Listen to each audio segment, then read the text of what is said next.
Sprained ankles are one of the most common physical injuries to occur.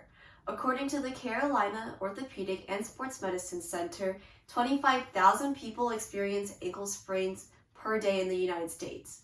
With frequent occurrences of these injuries, knowing how to spot and treat a sprained ankle is a skill that we should all be familiar with. Today, I'll be demonstrating how to wrap a sprained ankle. But in order to do so, I'll first be explaining what a sprained ankle injury is. Second, I will be demonstrating how to wrap a sprained ankle. And finally, I'll be finishing off the presentation with explaining why wrapping is so important to the recovery process. I'll be first explaining what a sprained ankle injury is. The Mayo Clinic describes a sprained ankle as an injury that occurs when one awkwardly rolls or turns their ankles. The weight that bears over the ankles causes the ligaments to stretch or tear.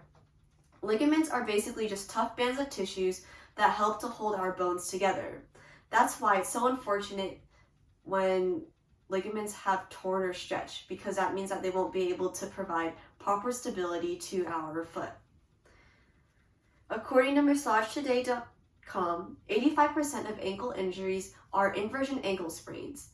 And inversion ankle sprains occur so often because the ligaments on the outer side of our ankles are naturally loose and weak. This means that when we overturn or bend our ankles and weight is being bared over it, it's very easy for a stretch or tear in the ligament to occur. Yukon Health states that there are 3 different grades to an ankle sprain. In a grade 1 sprain, there is a stretch in the ligament. In a grade 2 sprain, there is a partial tear in the ankle ligament and there's abnormal looseness. And in a grade 3 sprain, there is a complete tear in the ligament as well as gross instability. Now that I've described what a sprained ankle injury is, I will now be pulling out the demonstration about how to wrap a sprained ankle. In the ankle wrapping demonstration today, I'll be using a reusable elastic wrap since it's the most user-friendly. MyHealthAlberta.ca recommends that the wrap is already pre-rolled up when we first start, since it'll make the process of wrapping a lot easier. Make sure that the patient's foot is already bent at a 90-degree angle in order to ensure stability. This will also help to avoid the chances of having discomfort for when they walk around in the wrap. The first step of wrapping the foot is to roll the wrap around the patient's foot or arch once or twice. Then, bring the roll diagonally from the bottom of the toes to across the ankle. It should be circling the ankle. Then, from the ankle to the bottom, then pull the roll from the ankle to the bottom of the toes. This should form a figure 8. Complete this motion multiple times, but each time, bring the roll closer to the bottom of the heel and up the calf.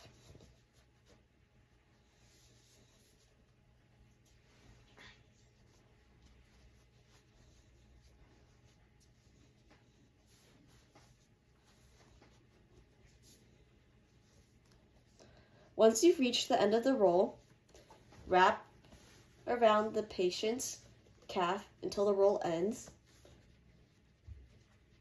and fasten the wrap with either some fastening clips or some tape.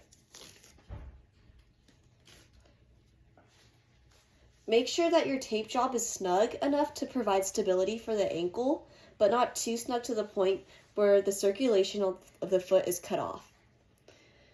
Besides wrapping the ankle, the Harvard Medical School recommends the RICE regimen we use. And RICE stands for rest, ice, compress, as in compression with the bandage, and elevate. And you can elevate with a pillow. The Medical Clinic Sports Medicine Oregon also recommends that the RICE regimen be used the first 48 to 72 hours to ensure that there is no further swelling and that the ligament is properly healed. Now that I've explained what a sprained ankle injury is and demonstrated the process of wrapping the sprain, I will now be explaining the importance of wrapping to the recovery process of the sprained ankle. Dr. Silverman, a podiatrist at Minnesota Ankle and Foot Injury Center, stated that wrapping an ankle comes with many benefits. The first benefit is that it adds extra stability to the torn ligament, especially during everyday activities, such as walking. With weak and recovering ankle ligaments, it's important to provide extra support to the ligament because the ligament is still very sensitive to quick movements and uneven surfaces. Ankle taping also helps to reduce swelling. According to the Nationwide Children's Hospital, swelling occurs when there has been an increase in fluid of white blood cells to the injured area, in this case, the ankle. Though swelling is the body's natural response to healing a wound, when swelling extends for a very long time, it can be very dangerous because it can slow down the healing process and it can distend the tissue and distort anatomy. It is also necessary to wrap and rest the ankle for a sufficient amount of time to prevent the risk of experiencing CAI or chronic ankle instability. The LA ortho specialist characterizes CAI as a deficit in range of motion, reflex responses, and motor control. Today, I taught you how to wrap a sprained ankle, but in order to do so, I explained what a sprained ankle injury is. Second, I demonstrated how to wrap the sprained ankle, and I finally finished off the presentation with explaining why wrapping is so important to the recovery process. Again, with the statistics of 25,000 people experiencing ankle sprains in the United States per day, it's important that all of us become familiar with knowing how to treat a sprained ankle. Thank you.